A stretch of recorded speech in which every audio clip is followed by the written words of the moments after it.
राजधानी दिल्ली में प्रदूषण का कहर लगातार जारी है। आज दिल्ली का ओवरऑल एयर क्वालिटी इंडेक्स 494 दर्ज किया गया है। दिल्ली के कई इलाकों में एयर क्वालिटी इंडेक्स 500 के पार पहुंच चुका है। रोहिणी में जहां 501 है, पूसा रोड में 500, वजीरपुर में भी 500 रिकॉर्ड किया गया है। अलीपुर में 500 एयर क्वालिटी इंडेक्स दर्ज किया गया है। आनंद विहार में 500 दर्ज किया गया है। अशोक विहार में 500, पंजाबी बाग में भी 500 एयर क्वालिटी इंडेक्स दर्ज किया गया है। जहांगीरपुरी में 500, द्वारका में 496 दर्ज किया गया है। शादीपुर में 498, लोधी रोड में 498 दर्ज किया गया है। तो दिल्ली में एयर क्वालिटी बहुत ही ज़्यादा खराब श्रेणी में दर्ज की जा रही है। ग्रेड 4 के नियम लागू है। दिल्ली का overall air quality index 494 record किया गया है और दिल्ली एनसीआर में सांसों पर संकट अभी भी बरकरार है। दिल्ली एनसीआर गैस चैम्बर में तब्दील होता हुआ नजर आ रहा है। हर जगह आपको धुंध ही धुंध नजर आएगी। ठंड जैसे जैसे बढ़ रही है, तापमान में गिरावट दर्ज की जा रही है, वैसे वैसे प्रदूषण की स्थिति और ज्यादा बिगड़ती नजर आ रही है। मौसम विभाग के अगर माने तो 3 से 4 दिन और इसी तरह की स्थिति रह सकती है। ऐसे में दिल्ली सरकार ने भी और एनसीआर में भी कई अहम फैसले लिए गए हैं। कहीं पाबंदियां लागू की गई है तो वहीं दिल्ली में और एनसीआर स्पेशली नोएडा की अगर हम बात करें तो स्कूलों को बंद कर दिया गया है। सभी क्लासेस को ऑनलाइन मोड पर चलाया जाए, ये निर्देश दिए गए हैं, क्योंकि ये हवा, ये दमघोटू हवा दिल्ली की पब्लिक के लिए बहुत खतरनाक है। बुजुर्गों के लिए एडवाइजरी जारी की गई है। बहुत ज़रूरी नहीं है तो घर से बाहर ना ही निकलिए, नहीं तो आंखों में जलन, सांस लेने में दिक्कत, इस तरह की समस्याओं का सामना आपको करना पड़ सकता है। हवा में जहर है, प्रदूषण का ये कहर है और अगर परेशान हो रही है तो दिल्ली की पब्लिक, इसका असर जो रेलवे की सेवाएं हैं उस पर भी पड़ता नजर आ रहा है। देरी से ट्रेन अपने डेस्टिनेशन पर पहुंच रही हैं क्योंकि स्पीड कम में चला रही हैं। वहीं वाहन चालकों के लिए परेशानियों का सबब ये धुंध बन गया है। सवेरा हो चुका है लेकिन ये धुंध हटी नहीं है क्योंकि ये फॉग नहीं है। अगर फॉग होता तो छट जाता, ये स्मॉग है और स्थिति बहुत ही ज़्यादा ख़राब है। और ज़्यादा जानकारी के साथ हमारे सहयोगी शिवम प्रताप सिंह दिल्ली से हमारे साथ लाइव भी कनेक्ट हो रहे हैं। हम सीधे शिवम का रुख कर लेते हैं। अब शिवम, आपने सवेरे भी तस्वीरें दिखाई थी, ये देखिए हालात इतने बुरे, कर्तव्य पथ पर शायद आपकी अभी मौजूदगी है, कुछ नज़र नहीं आ रहा है।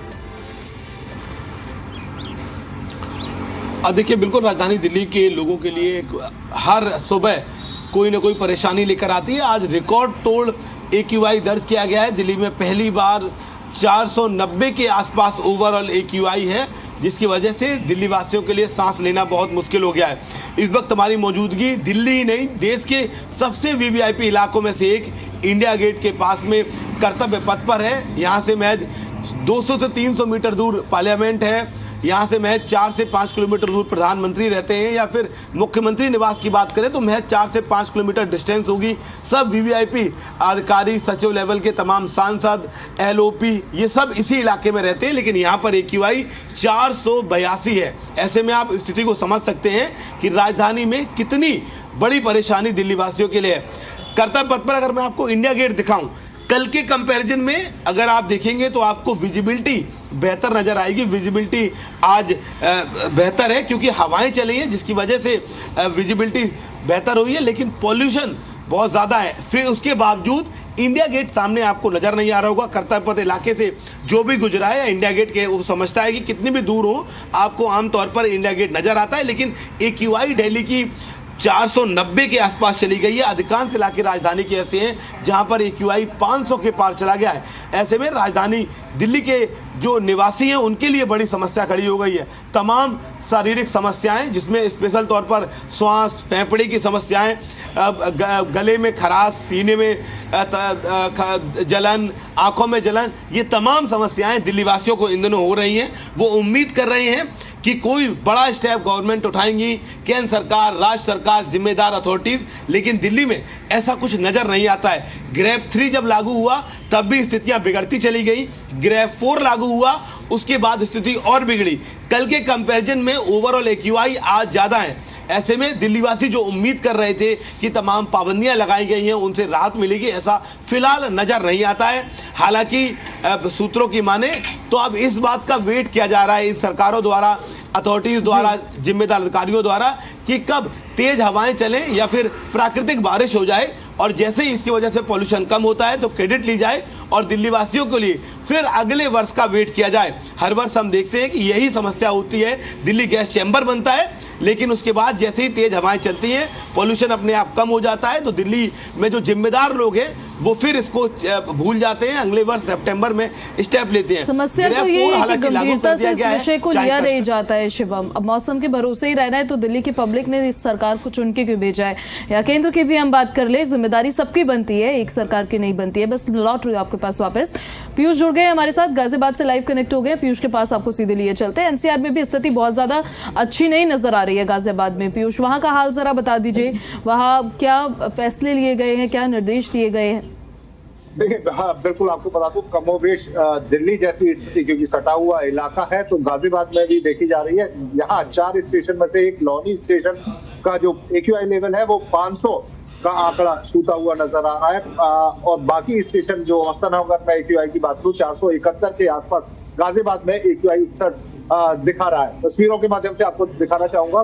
गाजियाबाद में आप देख सकते हैं किस तरीके से यहाँ धुंध की चादर फैली हुई है और जो विजिबिलिटी है वो भी कम नजर आ रही है। और ये स्थिति आज सुबह से नहीं बल्कि कल सुबह से ही ऐसी स्थिति देखी जा रही है, जब जो धुंध की चादर है वो चारों तरफ स्मोक कहीं ना कहीं जो पूरे वातावरण में फैली हुई दिखाई दे रही है। तो महसूस किया जा सकता है कि वातावरण में कितना पॉल्यूशन है, क्योंकि जब आप सड़कों पर काम के लिए निकलते हैं तो ऐसे में जो आंखों से आंसू आना है, गला खराब होना है, उसके बाद खराश, ये एक आम समस्या है जो तमाम लोग इससे जूझते हुए नजर आ रहे हैं। इसके साथ में OPD, जो जिला अस्पताल की OPD है, वहाँ COPD के मरीज बेहद भारी संख्या में लगातार पहुंच रहे हैं। इनहेलर और मास्क की डिमांड भी दोबारा से मार्केट में बढ़ती हुई नजर आ रही है। तो कहीं ना कहीं लोगों की परेशानी इस AQI लेवल से बढ़ती हुई साफ तौर पर महसूस की जा सकती है। प्रशासन तमाम तरीके के दावे कर रहा है। ग्रेफ 4 की कंडीशन लागू कर दी गई है, पर कल जिस तरीके से हमने बॉर्डर इलाकों के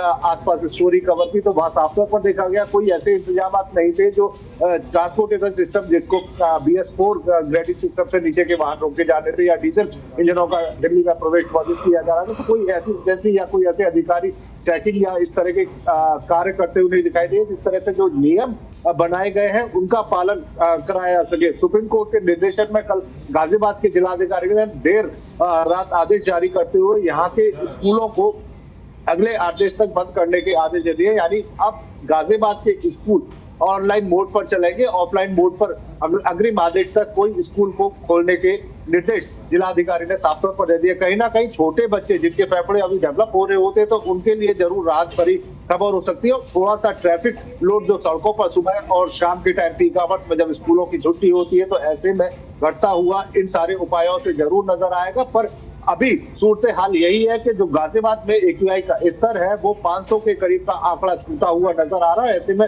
तमाम तरीके के साथ स्वास्थ्य संबंधी जो रोगी हैं उनकी समस्याएं बढ़ती हुई नजर आ रही है। और ऐसे में अगर बाहर एक एडवाइजरी जारी करते हुए कहा गया कि अगर ऐसे में बेहद जरूरी ना हो तो आप घर से बाहर काम पर ना निकले, क्योंकि स्वस्थ मरीज भी अगर इस AQI लेवल पर सांस लेता है, ज्यादा देर सांस लेता है, तो कहीं ना कहीं उसको भी बीमार होने का खतरा हो सकता है। बिल्कुल पीयूष, लॉटरी में आपके पास। शिवम, एक बार फिर से आपका रुख करना चाहती हूँ मैं। अब देखिए, कल सुप्रीम कोर्ट में भी सुनवाई हुई और वहां भी सवाल पूछा गया कि ग्रैप 3 को लागू करने में इतनी देरी क्यों हुई। ग्रैप 1 आया, 2 आया, 3 आया, कंट्रोल नहीं हो पाया पोल्यूशन। देखिए, बिल्कुल यही बात मैं आपको बता रहा था कि ग्रैप 3 जब लागू किया गया, ग्रैप 4 लागू किया गया, उसके बाद ऐसा नहीं है कि स्थितियां सुधरी हो, स्थितियां लगातार बिगड़ती गई, जिसके बाद जो है वो जो ग्रैप 3 उनको लागू किया गया। कोर्ट ने भी कहा कि ग्रैप 3 को पहले लागू किया जाना चाहिए था, लेकिन सवाल बड़ा ये है कि ग्रैप 3 के लागू किए जाने से आखिर हुआ क्या। ग्रैप 4 लागू कर दिया गया था कल सुबह 8 बजे, आज हमने देखा कि AQI ज़्यादा है, स्थितियाँ और ज़्यादा खराब हुई हैं। दरअसल इस पूरे चीज़ों में पाबंदियाँ लगाने का सिर्फ अर्थ ये है कि आप और ना बढ़े, लेकिन स्थितियाँ सुधरने का नाम नहीं ले रही हैं। चाहे ट्रक की एंट्री की बात करें आप, दिल्ली में पाबंदियां तो लगाई गई हैं, लेकिन उनका पालन कितना हो रहा है, एग्जीक्यूशन कितना हो रहा है, ये भी एक देखने योग्य बात है। डेमोलिशन, कंस्ट्रक्शन, इनके कामों पर भी रोक लगा दी गई है, तमाम तरह की गाड़ियां बंद कर दी गई है। लेकिन दिल्ली के बॉर्डर से जो है मॉर्निंग में उनमें इतना लंबा लंबा जाम लग जाता है, क्योंकि पहले से इसको लेकर प्लानिंग नहीं की गई, लोगों को जानकारी नहीं दी गई। जब जाम लंबा लगता है तो फिर पुलिस के जो लोग हैं या फिर जो भी वहाँ पर ट्रैफिक के लोग तैनात होते हैं वो फिर जगह देते हैं कि आप निकलिए, ट्रैफिक थोड़ा कम हो, जिसकी वजह से फिर गाड़ियाँ एंटर करती हैं। हालांकि ट्रकों की आवाजाही पर पूरी तरीके से प्रतिबंध है, लेकिन फिलहाल दिल्ली वासियों को कोई विशेष राहत मिलती नजर नहीं आ रही। हमारे साथ एक मॉर्निंग वॉक करने यहाँ पर आए थे इस पॉल्यूशन में भी। सर, कहाँ से आए हैं? मैं महाराष्ट्र से आया हूँ। अच्छा, महाराष्ट्र से आए, लेकिन यहाँ तो बहुत ज्यादा पोल्यूशन है, आप मॉर्निंग वॉक पे निकले हैं। यस, मैं पुलिस ऑफिसर हूँ। मैं मॉर्निंग वॉक के लिए हर रोज आता हूँ। अभी पिछले 2 साल पहले मैं यहाँ पे आया था तो इतना पोल्यूशन नहीं था, लेकिन अभी बहुत सारी तकलीफें हो रही है। अभी वॉकिंग करना मेरा तो रोज का ही काम है, लेकिन यहाँ पे अभी बहुत तकलीफ हो रही है पोल्यूशन की वजह से। तो आपको लगता है कि स्थितियाँ बेहतर होने की बजाय और बेकार हो गई हैं यहाँ? यस, पहले से बहुत बेकार हो रही है, क्योंकि पोल्यूशन तो बढ़ रहा है, गाड़ियाँ भी बहुत बढ़ रही है अभी, इसकी वजह से ये पोल्यूशन हो रहा है। तो गवर्नमेंट ने कुछ ना कुछ तो सोचना चाहिए। जो लोग हैं जो हेल्थ के बारे में काम कर रहे हैं वो लोगों ने सोचना चाहिए, दिल्ली के पब्लिक ने भी सोचना चाहिए। हर एक बंदे ने अगर खुद ने सोच लिया तो ये पोल्यूशन का कुछ तो सोल्यूशन निकल जाएगा। तो देखिए, अब मॉर्निंग वॉक करने आए हैं, पुलिस के अधिकारी हैं, महाराष्ट्र के रहने वाले। इनका कहना है कि 2 साल पहले स्थितियां इतनी खराब नहीं थी जितनी अब है। यानी कि दिल्ली में पहली बार ओवरऑल एक्यूआई की बात करें तो 491 है, अधिकांश इलाकों में 500 के पार चला गया है, तमाम पाबंदियां हैं, लेकिन स्थितियां सुधर नहीं रही हैं। आप इंडिया गेट अगर देखें तो विजिबिलिटी बाकी दिनों से बेहतर आपको नजर आएगी, लेकिन फिर भी इंडिया गेट नजर नहीं आएगा, चूंकि बीती रात हल्की हल्की हवाएं चली थी। अब राजधानी में ग्रेफ 4 लागू हो गया है। अगर 500 के पार ओवरऑल एक्यूआई जाता है तो उसके बाद क्या होता है वो भी देखने को होगा। तमाम स्कूलों की छुट्टी कर दी गई है। दिल्ली यूनिवर्सिटी ने भी जो है अपने ऑनलाइन क्लासेस कर दी हैं, जेएनयू ने अपनी क्लासेस ऑनलाइन कर दी हैं। एमसीडी के और दिल्ली सरकार के जो कर्मचारी हैं उनके टाइमिंग स्लॉट्स हैं उनको भी चेंज कर दिया गया है। इतनी कवायद आप देख रहे हैं कि ग्रेफ 4 लागू होने के बाद हो रही है। इसका अगर लेकिन ये सब हो रहा है तब जब पानी सर के ऊपर चले गया है। हालांकि विंटर एक्शन प्लान को लेकर सरकार तमाम दावे करती है, लेकिन बहुत ज्यादा असर उसका होता हुआ ऐसा नजर नहीं आ रहा है। शिवम आपका और पीयूष आपका बहुत शुक्रिया आपका दोनों का इन सारी जानकारियों के लिए।